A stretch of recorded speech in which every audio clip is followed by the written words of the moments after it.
Hi, this is Scott and Bill with Mammoth Overland. We're going to give you guys a quick factory tour and take you through how Mammoth gets born.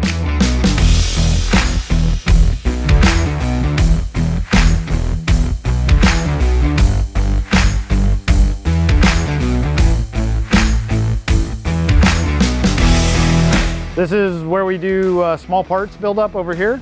Kitchen, doors, all the small assemblies get built here. And then you're gonna come around the corner. This is the start of it, the actual trailer. The floor gets built right here. And then they'll start to put in insulation. They'll start to put in electrical, and it'll move its way down the line here. As you can see here, interior walls are going in. We get a lot of questions about how the trailer is so light yet so strong. You can see here, this is not a traditional trailer in the sense of like a house where it's framed and then skinned. This is called a monocoque. This is built with an internal structure, often like an exoskeleton. So this interior skin and when the exterior skin goes on together will actually all be one piece, and it really makes for a strong shell of the trailer, and it's really lightweight. And you can see that here. This is the internals all being built. You can see the top is getting ready to go on these two trailers. And we usually have 4 trailers in line right here. And then at this point where they go a couple different places. Ken's here working, putting on a roof with insulation and getting it all sealed up. And from here, the trailer will either go to paint if it's getting painted, or it will, if it's a white trailer, it'll head right over into final assembling, mate to the frame. We get a lot of questions about how we build our parts. We build almost everything in-house, and we're gonna show you some of the machinery we use to do that. So the machinery we build a Mammoth with, this is all CNC equipment through here, ranging from a super cool Mazak, which is an Interex. You come around here, our bread and butter is this Amada right here, which is a turret punch. Turret punch cuts out aluminum in a flat pattern, and we do this both for our aircraft and for our trailers. This is a brake.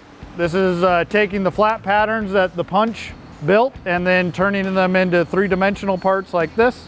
So putting the edges on. And you can see this is again the aircraft heritage of the Mammoth. This is all 6061 T6 aluminum with corrosion protection on either side.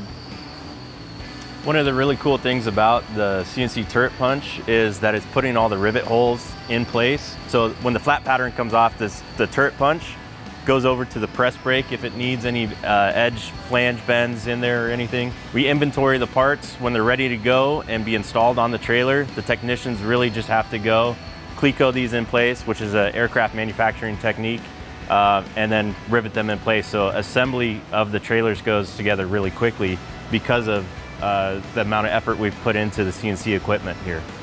So this is a press. So the way this thing works, this is 600 tons. This is rubber under here. You'll put a form block on here, and you'll take a flat pattern piece, put on there, and you'll smash it, and that will give it 3-dimensional form, and that will look like something like this. This is an aircraft part, not a trailer part, but we do both in the shop here. So what's really cool too, so these are the flat patterns that Scott's talking about that the machine will take. We'll use one of these 3D printed molds that we actually make here. We put a lot of intelligence into the tool itself.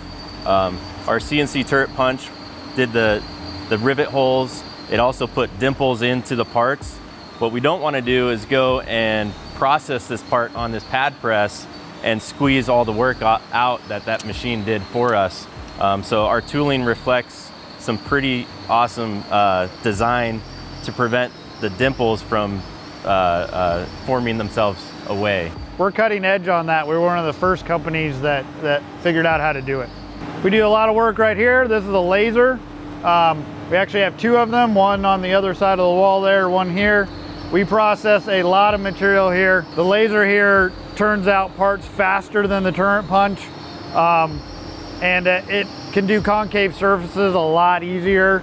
So anything that's rounded, it does really well. This is a water jet. Water jet can be used for all kinds of things. We can go from cutting very thick metal to right here they're cutting the insulation for the trailers.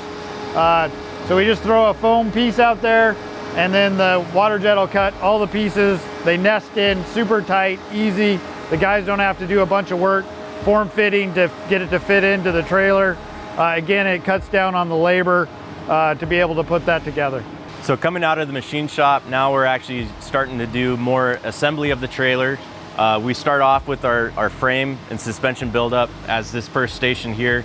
So the trailer frames come off the stack. We rotate them over, put the suspension, mount the suspension, and actually do the alignment. We have a jig fixture to preset the alignment of the frame. Rock sliders get mounted. If trailers if they're white and use the pre-painted material, then we'll just carry one of the bodies over here and actually bolt it down and do frame and body attach here.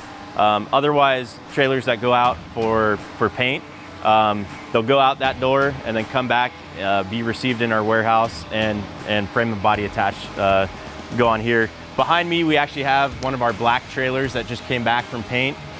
So yesterday, the guys here actually mounted the body onto the frame. This is kind of a cool example. So we've got our standard suspension and 31-inch BFG KL2s here. The frame behind me has our 2-inch lift with 33-inch tires. So it's cool to see as we grow the progression of the options that we're starting to offer. As we progress down the assembly line, they start to have all the system integrations going on. No kitchen, but they're starting to prepare for the kitchen. They'll put the gas struts in. They start putting in weather stripping into the trailer. Reed's working in the back kitchen area, preparing to put the swing out into this trailer. He's finishing out the wiring. The 110 outlets we have back here. We also have 12-volt USB outlets in the back of the kitchen swing out area. I always like to walk the line, kind of see what some of the options that customers are selecting on their trailers. So we've got another 2-inch lift, our standard offering wheels. Behind the trailer, it's got some custom Method race wheels that the customer wanted. We've got more of a finished out trailer back here. Kitchen swing out has been installed. This trailer has a fresh air unit, so you can see the reservoir for the fresh air in the back. They've upgraded and installed our Male panels on the side of the trailer.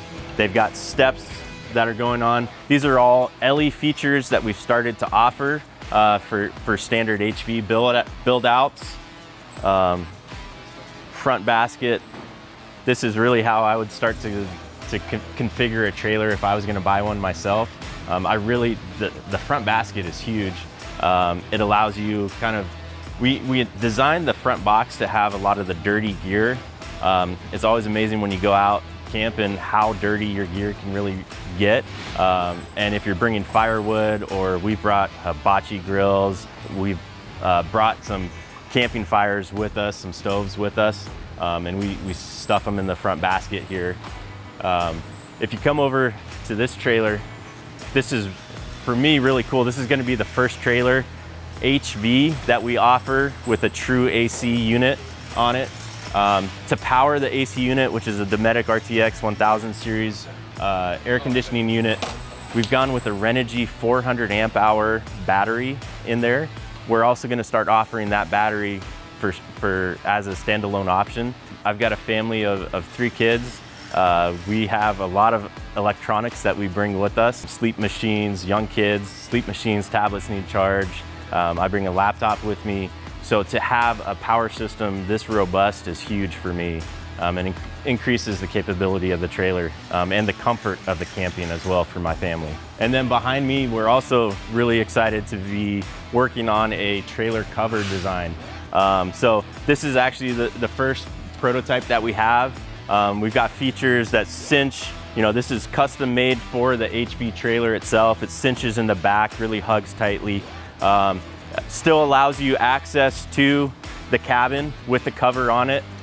What we're working right now is just kind of the minor tweaks, the fit and finishes, and making sure that the material is gonna hold up, be weather resistant, so that when you're storing this during winter time, you've got snow, you've got heavy rain like we do here in the fall and winter time in the Pacific Northwest. We want a robust trailer cover to protect your HV from the elements. And of course, we've got another Ellie going out the door, a very customized Ellie. I'm excited about this one with the cryptic camo pattern from Wicked Wraps, so we're really excited to see this one come out. Thanks for following along with us today as we gave you a tour of the Mammoth facility.